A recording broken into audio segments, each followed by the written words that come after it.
Hey there, I'm Asma, Khalid, political reporter for NPR. And I'm Domenico, Montanaro, political editor at NPR. And we are here at the site of the second night of the Democratic debates, second night of the second Democratic debates. We made it. Where, I know, it's been a long night. 5 hours of debates. We're still standing. I know.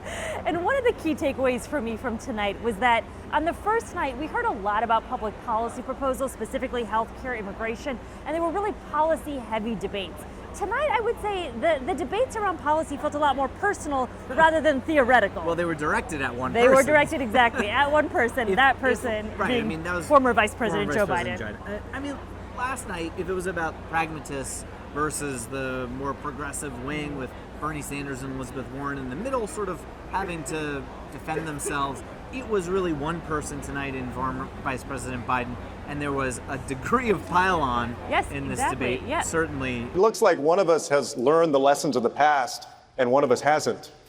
And I'm not exactly sure how it's going to shake out. And that's a really important question. I mean, he was fending off attacks on criminal justice reform from New Jersey Senator Cory Booker. We have a system right now that's broken. And if you want to compare records, and frankly, I'm shocked that you do, I am happy to do that. Attacks on his record on gender from the New York Senator Kirsten Gillibrand. I respect you deeply, but those words are very specific.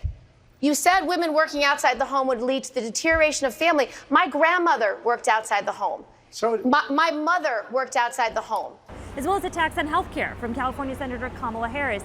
And one of the side effects of him fending off all these multiple attacks is that he had the opportunity to speak more than any other candidate tonight or last night when you look at the speaking totals. Yeah, and I mean, look, Biden's campaign, they said earlier in the day that the vice president was going to be ready to go on the attack as needed. And they were prepared for that when it came to Kamala Harris and when it came to Cory Booker and Kirsten Gillibrand on the lines we saw. He came right out of the gates and went after Senator Harris's healthcare plan that she released this week. If you notice, there's no talk about the fact that the plan in 10 years will cost $3 trillion. You will lose your employer-based insurance. And in fact, this is the single most important issue facing the public. And to be very blunt and to be very straightforward, you can't beat President Trump with double talk on this plan. Your response, Senator Harris? Absolutely. Unfortunately, Vice President Biden, you're just simply inaccurate in what you're describing. But as the debate wore on, he became a little more uneven.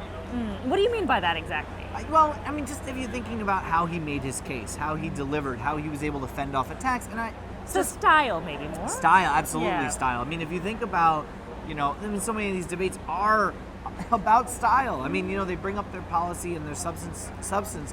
They have to, on substance and on policy, be able to articulate their message well. Because a lot of voters at home are wondering, is this person going to be good enough to take on Donald Trump on a debate stage, articulate that message, and be, a fighter in the way that they want? And I have to say, through 2 rounds of debates now, if we were looking at some of the top tier candidates being, Elizabeth Warren, Bernie Sanders in the first debate, Kamala Harris, Joe Biden, maybe Pete Buttigieg, you have to think Elizabeth Warren really emerged as the person through these 2 rounds of debates who was the most consistent, who had the most articulate message, and when they came at her, she was able to give back almost even more strongly. That's a really interesting analysis, and it makes me wonder what the debate stage will look like when we get to September, when we will finally have all of these leading candidates exactly on the same stage. You mentioned though that Joe Biden at times felt uneven, and one sort of closing thing I want to mention is that for me this was also a very important night for Senator Kamala Harris. And I don't know that she had a necessarily breakout moment. She did not have the viral moment that she had from the first debate. And so, we'll see what that means for her campaign moving forward. She also did have to fend off some pretty serious questions about her prosecutorial record from a Congresswoman from Hawaii. The bottom line is, Senator Harris, when you are in a position to make a difference and an impact in these people's lives, you did not. And worse yet, in the case of those who were on death row, innocent people, you actually blocked evidence from being revealed that would have freed them until you were forced to do so. There is no excuse for that. She hasn't quite figured out, to iron out to articulate what her message is, like what her vision for the country is. Barack Obama got some of that same criticism, that he was about Hillary Clinton used to say, she's about solutions and he's about speeches. But he had a large overarching vision for the direction he wanted things to go and had very specific solutions on how he wanted to deal with the financial crisis, healthcare, immigration reform.